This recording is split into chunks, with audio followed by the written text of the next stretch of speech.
Nataka ni mwisho niwaulize kwa heshima kubwa viongozi wa chama cha ODM na viongozi wa chama cha UDA. You have a responsibility higher than many to make sure you stand together. Wacha nirudie tena.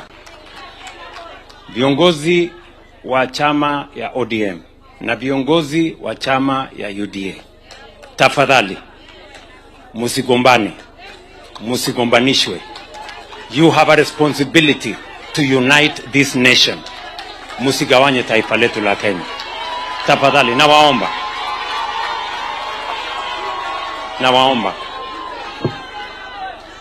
I want you to understand that you have a very heavy responsibility. On your shoulders rests the unity of Kenya. On your shoulders rests the unity of our nation. Tunaelewana jameni?